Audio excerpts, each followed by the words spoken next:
So I've just completed the Fort of the Damned event on Sea of Thieves, and it was a very enjoyable event but full of lots of challenges. So in today's video I'm going to give you my quick tips and tricks guide on how to complete the Fort of the Damned on Sea of Thieves, and we're doing it right now.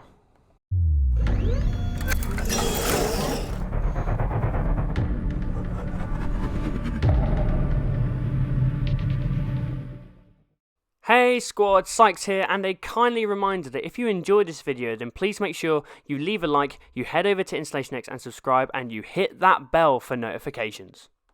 So Rare have recently released a new content update to Sea of Thieves, and it includes the Fort of the Damned. And the Fort of the Damned is a new fort but with a funky new twist. So today's video I'm going to break down what I and a few random crewmates did to get through the fort without too many major problems. So the first things first, what you're going to need for this fort is you're going to need some specialist items before you can even try and complete it. It's not like normal forts where you can just rack up to them, see hopefully that they're empty and you can start going after them. The problem is you're going to need a ritual skull and you're going to need the different coloured flames from the Ferry of the Damned. You can get your hands on the ritual skull by completing a skull seeker voyage that can be bought from Duke in the tavern.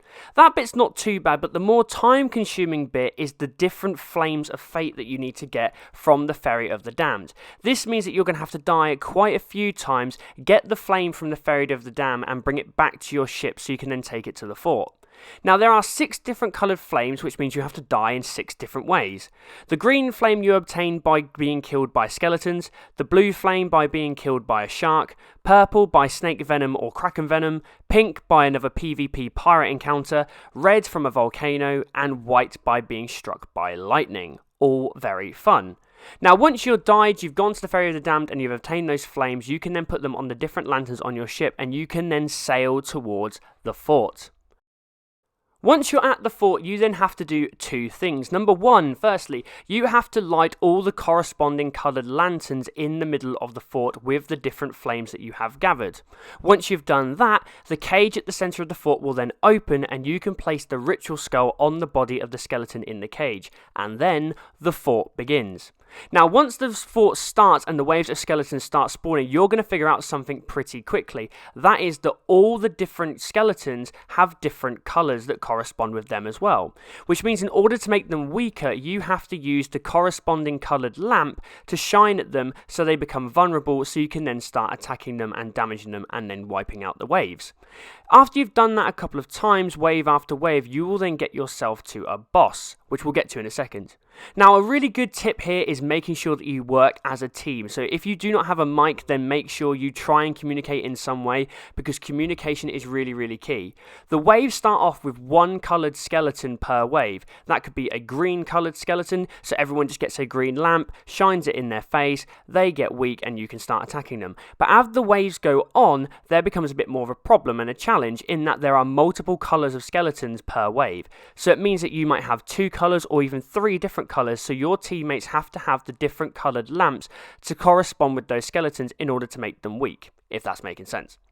Once you've got those lanterns and you're all communicating really well, it's quite simple, but it can get quite frustrating if you're being faced up by a different colour skeleton to the lamp that you've got and you don't have time to get back, change the colour of your lantern, then bring it back, and it gets a bit of a hassle. So making sure that each of your teammates have a different colour lantern set to help with your skeletons is really important. Another clue to help you if you're getting confused in the heat of battle is that underneath each statue you will see some hands reaching up towards the ferryman statue underneath that coloured lantern. Now those skeletons that are active, the statues are going to have those hands reaching up, so if there's no hands underneath them, that means that coloured skeleton currently isn't up, but if there are hands reaching up, it means that skeleton is. So they're the colours you need to grab for your lanterns to then go and help you against the skeletons. Now after you've completed all the skeleton waves, you will come up against one final boss, and that is none other than the Ghost of Greymarrow, and you will recognise him from the Tall Tales. He's not your usual skeleton captain, he is a proper boss with abilities, and if you're not careful, he will kill you incredibly fast.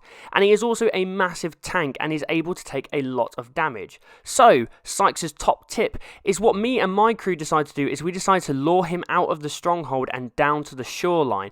This was really helpful because it means we could then use our ships and our cannons to pepper him with cannon fire. And after we did that, actually quite a few times, he's a serious tank, we managed to kill him. As soon as you've disposed of Grey Marrow, he will drop the key and you can head up to the fort and open it up and collect all the loot. Now this was a pleasant surprise for me, considering there is almost twice the amount of loot there is in normal strongholds. This includes several stronghold chests, several stronghold skulls, multiple crates of ancient bone dust, several stronghold gunpowder barrels, as well as some Reaper's chests, and to top it all off, a chest of legends. So this fort is 100% worth the challenge.